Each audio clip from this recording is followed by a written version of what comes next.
Bien-aimés, nous voulons remercier le Seigneur qui a permis que nous puissions être là pour qu'ensemble nous puissions partager sa parole sur notre émission Parole de vie, dont nous sommes en train de développer des sujets importants auxquels nous, les chrétiens, nous devons connaître et savoir pour mieux servir l'Éternel. Nous avons développé beaucoup de sujets ici et aujourd'hui nous allons continuer sur la chair et l'esprit. Nous allons commencer à parler de ce que la Bible entend par la chair et après nous allons développer aussi ce que la Bible entend par l'esprit. Je l'ai toujours dit au cours de cette émission que nous devons comprendre une chose. Ce que le Seigneur a dit dans le livre d'Ésaïe 55 à partir du verset 8, 9 et 10, le Seigneur dit « Mes voix ne sont pas vos voix et mes pensées ne sont pas vos pensées. » Et j'aimerais que nous puissions réfléchir sur ce passage biblique. Quand Dieu lui-même nous dit que ses voix ne sont pas nos voix et ses pensées ne sont pas nos pensées, vous comprenez avec moi qu'il est impossible que nous puissions servir Dieu comme nous voulons. Nous puissions servir Dieu selon nos pensées. C'est impossible, bien-aimés. C'est pour cela que le Seigneur interpelle notre conscience dans sa parole pour dire « Mon peuple périt parce qu'il lui manque la connaissance ». Nous devons avoir la connaissance de ses voix, la connaissance de ses pensées, afin que nous, qui avons pris l'engagement de le suivre, de le servir, nous puissions le servir conformément à ses pensées et à ses voix. Et nous pouvons poser la question, où se trouvent les pensées de Dieu, où se trouvent ses voix? Vous comprenez avec moi, bien-aimés, c'est la raison qui a poussé Dieu à inspirer la parole pour que nous puissions avoir la révélation de ses voix, la révélation de ses pensées, pour mieux le servir, non comme nous voulons, mais comme lui le veut. Et la Bible nous dit que toute écriture est inspirée de Dieu. Qu'est-ce que Dieu a inspiré? Ses voix et ses pensées, afin d'enseigner à ceux qui s'engagent, qui se disent chrétiens, ce que Dieu attend de nous, ce qu'il accomplit pour nous et ce que nous devons faire pour le servir conformément à ses voix et à ses pensées. C'est la raison d'être de cette émission, pour montrer dans la parole du Seigneur ce qu'est les voix et les pensées de Dieu. Vous comprenez que le Seigneur Jésus-Christ, quand il parle de l'Église, en disant « Je bâtirai mon Église » dans le livre de Matthieu, et sur cette pierre, je bâtirai mon Église, le Seigneur, quand il parle de l'Église, il ne parle pas de rassemblement des personnes ou d'une association des gens. Non. La vision spirituelle que le Seigneur a de l'Église, c'est un corps. Et la Bible nous dit, tous nous avons reçu le Saint-Esprit pour former un corps. Et vous comprenez que le corps humain ne fonctionne pas selon les lois des hommes. Il n'y a pas un scientifique qui a appris au cœur de se battre, aux yeux de voir, au nez de sentir ou à la bouche de parler. Non, tout le fonctionnement du corps, des organes internes et externes, respecte les règles du Créateur. Donc le corps fonctionne selon les règles divines, selon les lois divines. Et c'est ainsi que le Seigneur veut aussi que son Église puisse fonctionner non selon les pensées des hommes, mais selon ses pensées et ses voix. Et nous avons intérêt, bien-aimés, à avoir la connaissance de ses pensées et de ses voix. Rappelez-vous de ce que Jésus a dit à ses disciples, afin que les gens aient la connaissance de ses voix et de ses pensées. Il a dit à ses disciples, faites des nations les disciples, baptisez-les et enseignez-leur à observer tout ce que je vous ai prescrit. Enseignez-leur à observer tout ce que je vous ai prescrit. je l'ai toujours dit et je l'ai répété au cours de cette émission, il n'est pas possible qu'un homme de Dieu, pasteur, apôtre, évangéliste, prophète et docteur, puisse se mettre debout devant l'Église pour enseigner la théologie ou les pensées humaines ou la sagesse des hommes. Et il faut qu'on puisse se rassurer.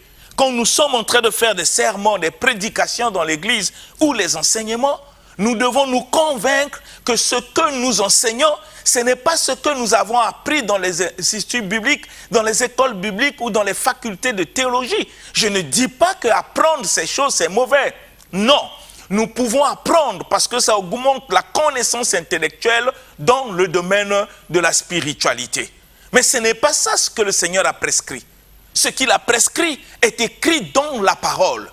Et quand nous sommes debout pour enseigner, nous ne devons pas enseigner des pensées humaines, des idées humaines. Nous devons enseigner ce que le Seigneur Jésus-Christ a prescrit. Mais pour l'enseigner, il faut avoir la connaissance de ce qu'il a prescrit. Et c'est dans ce qu'il a prescrit que le salut de l'humanité se trouve. C'est dans ce qu'il a prescrit qui est la vie éternelle à l'intérieur. Mais si nous n'avons pas la connaissance de ce que le Seigneur a prescrit, nous risquons d'enseigner des philosophies, des révélations, des mauvaises interprétations de la parole. Comme la Bible dit, la parole ne doit pas faire l'objet d'une interprétation particulière, mais parce qu'elle s'explique elle-même. Dieu a tout dit. De la même manière que le Seigneur a dit à Moïse, prends soin de faire selon le modèle qui t'est montré. Ça veut dire quand Dieu demandait à Moïse de construire le tabernacle, le Seigneur savait que Moïse est un expert en construction. Nous connaissons l'histoire de Moïse. Il a grandi dans la cour du Pharaon. Il a appris toute la science égyptienne. Donc il avait la connaissance sur la construction. Et Dieu savait qu'au milieu du peuple, il y avait des architectes, des maçons, des gens qui sont experts en construction. Mais quand le Seigneur a donné le modèle du tabernacle, avec toutes les dimensions, il ne voulait pas que la sagesse humaine puisse rentrer là-dedans. C'est ainsi qu'il a dit à Moïse, prends soin de faire d'après le modèle que je t'ai montré. Ça veut dire qu'aucun homme peut ajouter 1 cm, 2 cm de mètre dans le modèle de Dieu. C'est de la même manière avec l'Église. Quand Jésus dit « je bâtirai mon église », il a donné tout le plan, le fonctionnement, ce que doivent faire les gens dans cette église. Ce n'est pas la pensée humaine qui viendra dire ce que les gens doivent faire, mais puisque c'est écrit, les relations qui doivent exister entre les fidèles et les pasteurs, c'est écrit, ce que doivent faire les fidèles, ce que doivent faire les pasteurs, c'est écrit. Nous avons que pour mission, bien-aimés, de mettre en pratique ce que le Seigneur nous recommande dans sa parole, pas ce que nous pensons, pas ce que nous imaginons. C'est ainsi que nous sommes en train de parler de la chair et de l'esprit. Deux entités diamétralement opposées. Si nous ne comprenons pas la notion de la chair, nous risquons de vivre dans une confusion totale. Mais parce que la parole en parle, s'il n'y avait pas de l'importance dans ce sujet, la Bible ne devait pas nous parler de la chair. Et je vous ai dit que quand on parle de la chair ici, nous ne parlons pas de la peau. Non. Nous parlons, bien-aimés, des comportements que le péché manifeste dans la vie des hommes. Le comportement que le péché au singulier, qui est comme une sémence, manifeste dans le comportement des hommes, c'est ça ce que nous appelons la chair. Ça n'a rien à voir avec la loi de Moïse. Ça a à voir avec l'homme. Depuis la chute d'Adam. Et je vous ai dit ici que Adam est l'unique personne avec Ève à devenir pécheur en péchant. Parce qu'ils ont désobéi, ils sont devenus pécheurs. Mais tout ce qui descend de la lignée d'Adam naissent des pécheurs. C'est de cela que nous parlons, de la chair. C'est ainsi quand nous nous convertissons en Jésus, quand nous acceptons de suivre le Seigneur nous exige que nous puissions nous séparer de la chair. Quand il parle la chair, c'est notre conduite, notre comportement, notre manière d'être, de vivre, de penser. Nous devons nous séparer de ces choses pour servir le Seigneur. Vous comprenez pourquoi le premier message de l'évangile commence par la repentance. Quand Jean-Baptiste est venu sur la terre, il a prêché la repentance pour dire « Repentez-vous ». C'est par la repentance que nous avons accès au royaume de Dieu. Repentez-vous car le royaume de Dieu est proche. Et je vous ai dit que la repentance n'est pas la confession du péché. La repentance, c'est une décision, un engagement que nous devons prendre de notre intérieur pour nous séparer de la chair.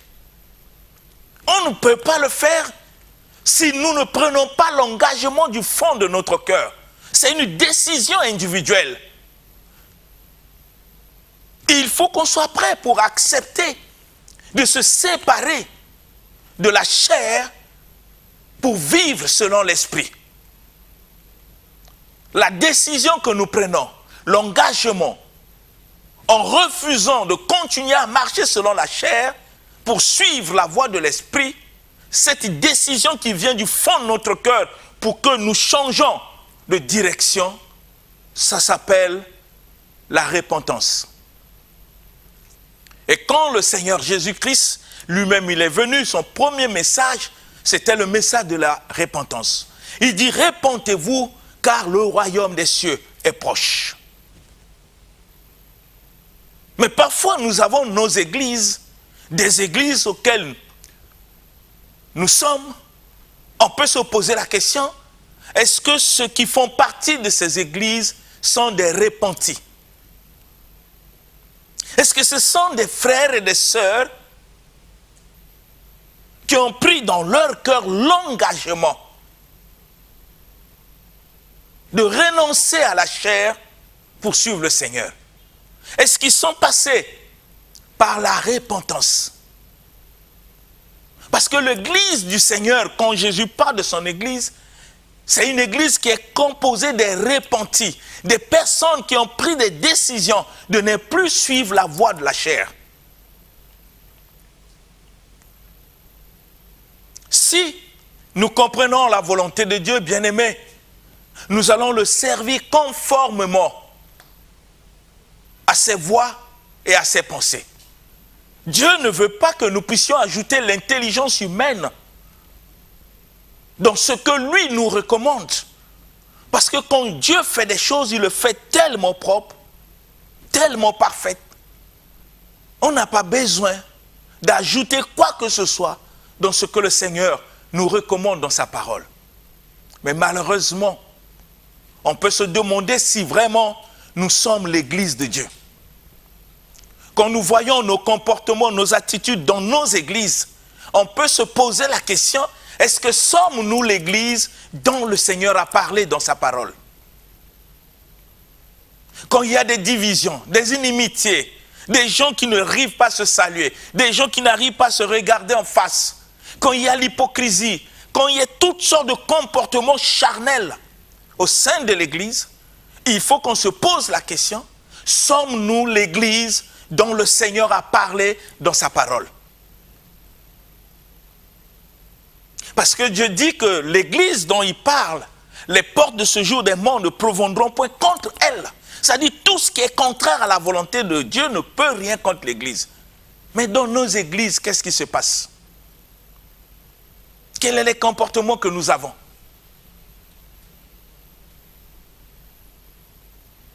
C'est des comportements spirituels ou charnels? Nous sommes dans quel camp? C'est un problème de choix, bien-aimé. Jésus-Christ n'a pas payé de sa vie sur la croix pour gérer des hypocrites, pour gérer des personnes qui viennent à l'église pour faire des aventures. Non, Jésus n'a pas payé de sa vie sur la croix pour ce genre de personnes. Rappelez-vous, quand lui-même il était sur la terre, il faisait des miracles, il a constaté que les gens le suivaient parce qu'il faisait des miracles. Mais ce n'est pas ça le but de l'évangile. Et Jésus a eu le courage d'arrêter la foule pour leur parler d'une manière directe. Pour leur dire que vous me suivez parce que vous avez vu les miracles, parce que vous avez mangé du pain. Mais parce qu'ils n'ont pas compris ce qu'est l'évangile. Ils n'ont pas compris la raison de l'arrivée du Seigneur Jésus-Christ sur la terre. Ce qui préoccupait leur vie, c'était des passions charnelles. C'est ainsi que Jésus a dit, si vous ne mangez ma chair, si vous ne buvez mon sang, vous ne verrez pas le royaume. Mais ces gens sont partis. Le Seigneur qui est venu pour sauver l'humanité n'a pas arrêté ces personnes, nous les a suppliés pour dire venez. Non. Il a regardé ses apôtres. Il leur pose la question, et vous, vous ne partez pas? Vous comprenez que c'est un problème de conscience, de responsabilité individuelle. En s'engageant à suivre le Seigneur, nous devons comprendre pourquoi nous le suivons. Est-ce que notre cœur est prêt? Est-ce que notre cœur est disponible et disposé à mettre en pratique des exigences de l'Évangile tel que le Seigneur l'a prescrit? C'est une question de responsabilité, bien-aimé. Ce n'est pas un problème d'enthousiasme qui n'est pas fondé sur la parole de Dieu. C'est ainsi que j'ai posé la question, est-ce que sommes-nous l'Église dont le Seigneur parle dans sa parole? Et nous allons lire ensemble ce passage que nous avons lu pour que nous ne puissions pas nous perdre et rester dans notre sujet sur la chair et l'esprit. Regardez ce que le Seigneur nous dit dans sa parole. Nous lisons le livre de Galates chapitre 5. Nous lisons le verset 16 et le verset 17 d'abord. Que dit la parole? Galates chapitre 5, du verset 16 au verset 17, dans la version 8 secondes révisée, j'ai lu au nom du Seigneur Jésus-Christ. Amen. Je dis donc, marchez selon l'esprit, et vous n'accomplirez pas les désirs de la chair. Car la chair a des désirs contraires à ceux de l'esprit, et l'esprit en a de contraires à ceux de la chair. Ils sont opposés entre eux, afin que vous ne fassiez point ce que vous voudriez. Amen. Amen. Bien-aimés, quand nous regardons la parole, telle que le Seigneur nous parle ici, qu'est-ce qu'il dit Dieu? Qu'est-ce qu'il nous enseigne? Nous qui avons cru, nous qui avons pris l'engagement de le suivre. Le Seigneur ne s'adresse pas aux païens. Il s'adresse à toi qui me suis. Il s'adresse à son Église. Il s'adresse à l'ensemble des chrétiens à travers le monde. Ce que nous devons comprendre pour le suivre. Nous ne pouvons pas fabriquer notre manière de suivre le Seigneur. Non, il a défini sa manière selon ses pensées dans sa parole. C'est là où vous comprenez pourquoi l'apôtre Jacques disait, ne vous bornez pas à écouter et en vous trompant par des faux raisonnements, mais mettez en pratique. Qu'est-ce qu'on doit mettre en pratique? Mais c'est ce que le Seigneur nous enseigne dans sa parole. Parce que l'enseignement qu'il nous donne ne vient pas de nous, ne vient pas de la sagesse humaine. Et c'est ça même la révélation de ses pensées, de ses voix, ce que Dieu attend de ceux qui ont pris l'engagement pour le suivre. Qu'est-ce que Dieu attend de nous? Nous pouvons le glorifier, le louer, c'est une bonne chose. Mais qu'est-ce qu'il attend de toi? Il attend que nous puissions marcher selon l'esprit. C'est ainsi que le livre de Galates dit, marchez selon l'esprit et vous n'accomplirez pas les désirs de la chair. C'est une exigence de l'évangile. L'évangile n'est pas seulement miracle. L'évangile n'est pas seulement voyage. L'évangile n'est pas seulement prospérité. L'évangile n'est pas seulement succès. Ça, c'est des accessoires de l'évangile. Mais avant que nous puissions atteindre les succès, les voyages, les mariages que nous voulons, mais il y a une exigence que le Seigneur attend que nous puissions mettre en pratique conformément à sa parole. Qu'est-ce qu'il nous enseigne? Il dit marcher selon l'esprit. la question que nous devons nous poser, est-ce que nous sommes aujourd'hui en train de marcher selon l'esprit? Et qu'est-ce que Dieu nous exige? Il nous dit, nous devons marcher selon l'esprit, et Dieu refuse que nous puissions continuer à accomplir les désirs de la chair. Dans d'autres versions, les désirs de notre propre nature. Il refuse à ceux qui ont pris l'engagement de le suivre de continuer à vivre selon la chair, de continuer à accomplir les désirs de la chair, les désirs de notre propre nature. Dieu refuse cela. Si nous voulons le suivre, nous devons prendre une décision de ne plus accomplir les désirs de la chair. Cela ne vient pas du pasteur qui enseigne, ne vient pas de l'apôtre, c'est une exigence de Dieu qui concerne le pasteur, l'apôtre, l'évangéliste, le docteur et le prophète, et ça concerne les fidèles, les diacres, les anciens, tous ceux qui ont pris l'engagement de le suivre. Nous devons, bien aimés, quand nous servons le Seigneur, avoir une conscience responsable. Avant de dire aux gens que tu es chrétien, il faut d'abord réfléchir, est-ce que tu as cessé d'accomplir les désirs de la chair? Est-ce que tu as cessé d'accomplir les désirs de ta propre nature pour vivre selon l'esprit? C'est une question que nous devons répondre avec notre conscience. On ne doit pas avoir cet enthousiasme aveugle de suivre le Seigneur quand notre vie continue à accomplir les désirs de la chair. Ce n'est pas ce genre de chrétiens que Dieu veut. Ce n'est pas en continuant à accomplir les désirs de notre propre nature, de la chair, que nous allons adorer Dieu en esprit, en vérité. Non, bien-aimés, ne nous trompons pas. Ce que nous lisons nous révèle la pensée de Dieu. Ça nous révèle ses voies.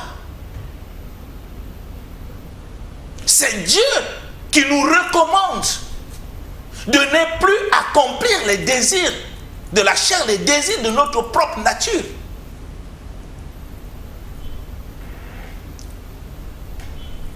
Et si nous posons la question à Dieu, comme nous l'avons vu le mardi passé, pourquoi nous ne devons plus accomplir les désirs de notre propre nature? Il faut qu'on comprenne la raison. Quelle est la raison qui pousse Dieu à nous interdire, nous qui avons pris l'engagement de le servir, à ne plus accomplir les désirs de la chair, les désirs de notre propre nature? Il y a une raison. Quand vous lisez le verset 17, regardez ce que Dieu dit dans le verset 17 que je vais lire rapidement. Car la chair, écoutez bien, la chair, ça veut dire dans d'autres versions, les désirs de notre propre nature est contraire au désir de l'esprit. La chair a des désirs contraires à ceux de l'esprit. Voilà la raison. Et la Bible dit que l'esprit a des désirs contraires à ceux de la chair.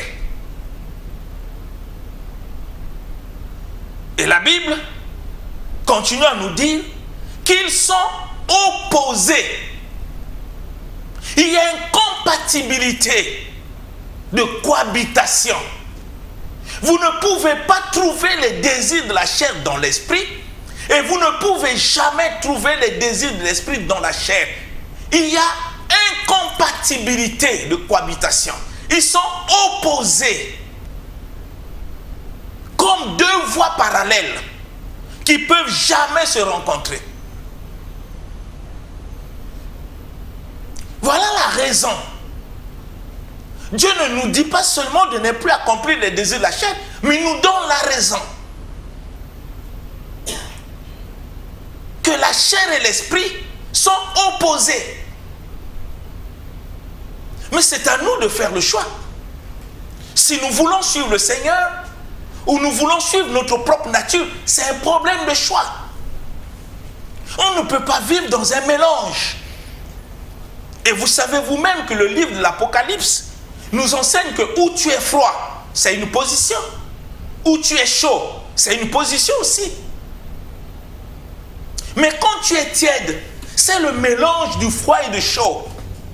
Mais que dit le Seigneur? Il va te vomir. Donc c'est à nous qui avons pris l'engagement de suivre le Seigneur, de faire un choix. La décision ne viendra pas de Dieu. La décision t'appartient. La décision m'appartient. La décision nous appartient. Chaque chrétien, celui qui veut être appelé chrétien, celui qui veut suivre le Seigneur, doit prendre une décision, doit choisir entre l'accomplissement des désirs de la chair ou l'accomplissement des désirs de l'esprit. C'est un choix. Mais comment se termine la phrase dans le verset 17? Le Seigneur dit, afin que, ce sont des conséquences de ce qu'il a dit en amont, vous ne fassiez point ce que vous voudriez. Ça veut dire qu'il est impossible à un chrétien de faire ce qu'il veut, sinon de faire que ce que Dieu attend de lui. Si je ne suis pas prêt à obéir, à me soumettre à la volonté de Dieu, la question que je dois me poser, je cherche quoi à l'église? Pourquoi je vais à l'église? C'est pour servir qui? Si je ne suis pas prêt à faire un choix entre la chair et l'esprit, je cherche quoi à l'église? Quelle est la raison qui m'amène à l'église? Si ce n'est d'obéir et de mettre en pratique ce que le Seigneur me recommande. Si ce n'est pas ça la raison, ma présence à l'église sert à quoi? Écouter les enseignements à l'église, ça me sert à quoi? Écouter les prédications, ça me sert à quoi? Si mon cœur n'est pas prêt à mettre en pratique ce que le Seigneur m'enseigne. Réfléchissez, bien-aimés. On ne vient pas pour faire des aventures. C'est une question de responsabilité. Et c'est ce que Dieu, c'est ce que le Seigneur Jésus-Christ attend de chacun de nous. Et quand nous lisons le verset 19, peut-être nous n'avons pas la connaissance de ce qu'est la chair dans notre vie. Mais Dieu a pris soin de nous révéler les éléments qui constituent ce que lui, il appelle la chair. Pour que chacun, en s'examinant, puisse voir si il continue à accomplir les désirs de ces éléments que la parole cite et qui qualifient des œuvres de la chair. Voyez, Dieu, quand il donne sa parole, il le donne d'une manière claire pour qu'il n'y ait pas de discussions, pour qu'il n'y ait pas des ajouts, pour qu'on ne puisse pas faire une jurisprudence pour dire non, là, il n'y avait pas, on peut quand même faire. Non, tout est complet. Tout est parfait. Et c'est à nous d'obéir. Peut-être quand nous parlons de la chair, peut-être toi qui m'écoutes, tu es dans le flou, tu ne sais pas ce qu'on entend par la chair. Mais Dieu révèle les éléments qui constituent ce que lui qualifie de la chair, le comportement dans l'être humain que nous sommes, qui montre à suffisance que nous sommes charnels et non spirituels. Lisons le verset 19 jusqu'au verset 21. Qu'est-ce qui est écrit? Galates chapitre 5, du verset 19 au verset 21, je lis au nom du Seigneur Jésus-Christ. Amen. Or, les œuvres de la chair sont manifestes.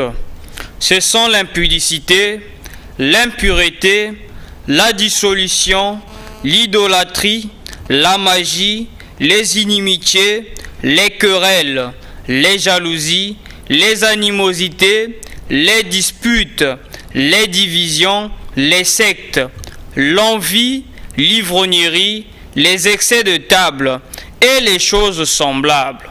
Je vous dis d'avance, comme je l'ai déjà dit, que ceux qui commettent de telles choses n'hériteront point le royaume de Dieu. Amen. Amen.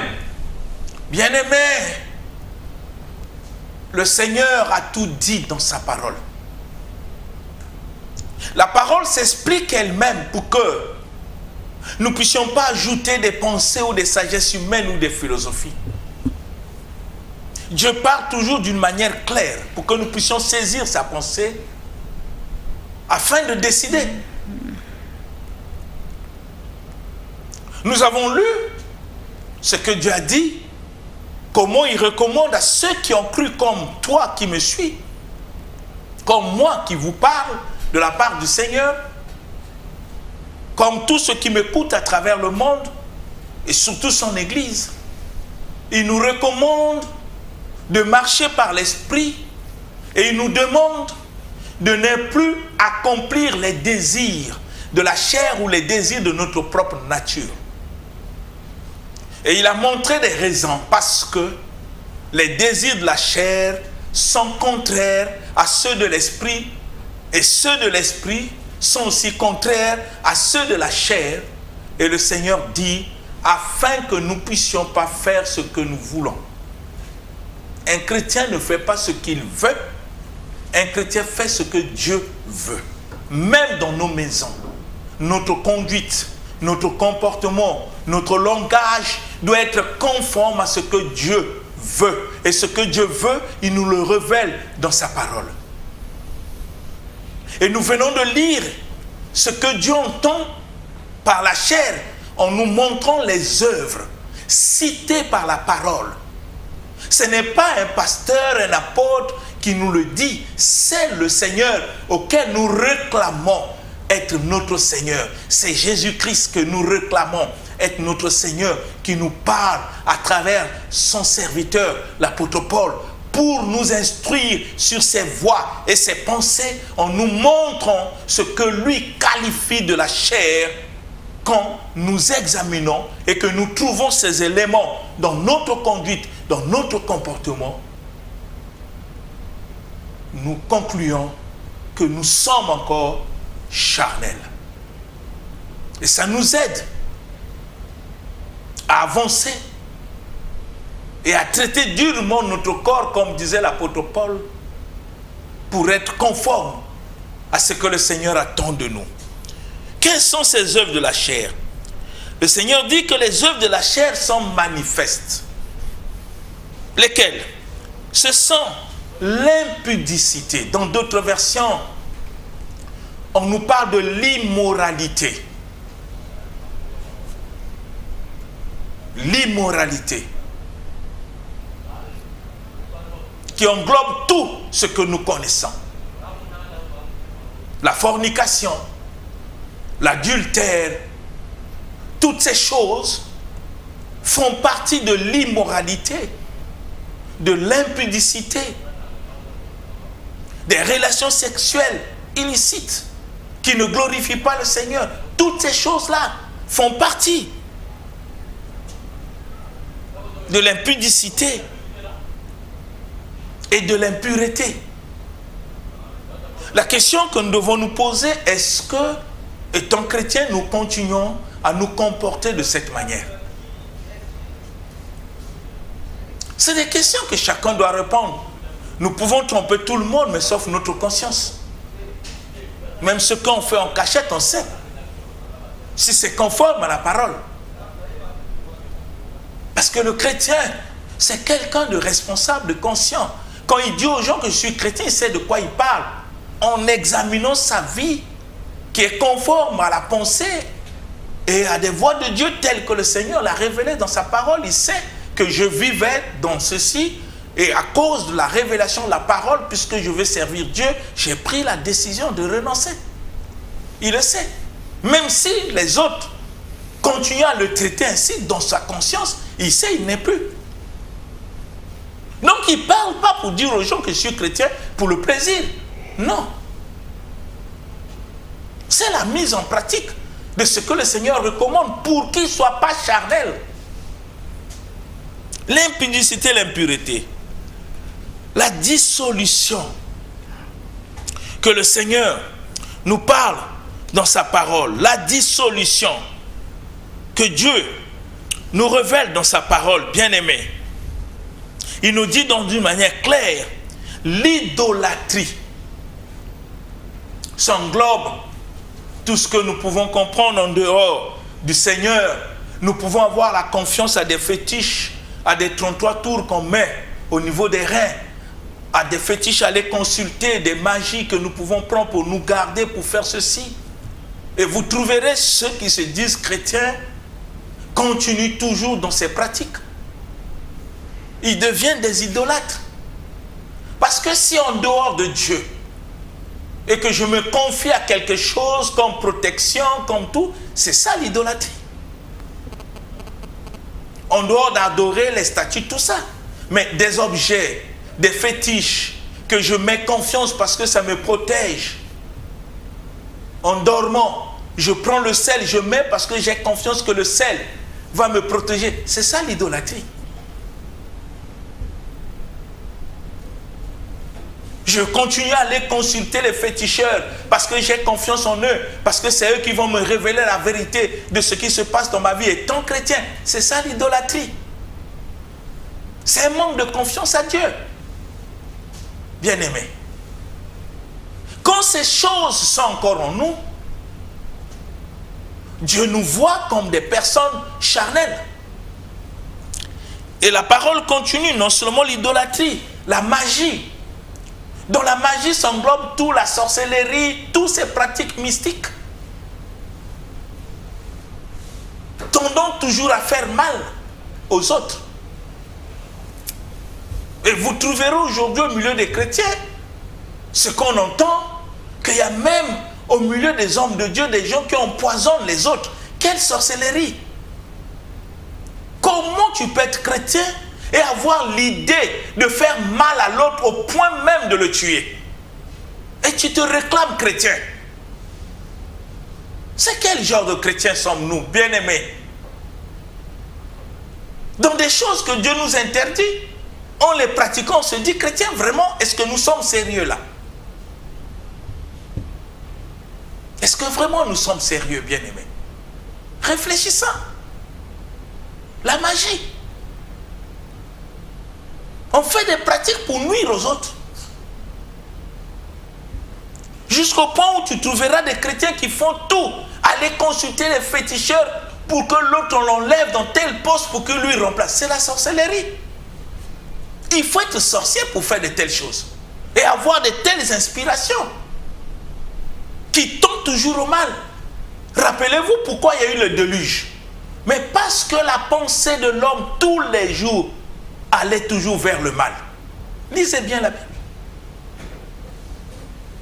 Je veux que nous réfléchissions pour que nous réalisons est-ce que sommes-nous spirituels ou charnels. Bien-aimés, nous allons revenir parce que nous n'avons pas terminé le mardi prochain pour que nous continuions pour comprendre si nous sommes charnels, si nous marchons par l'esprit ou par la chair.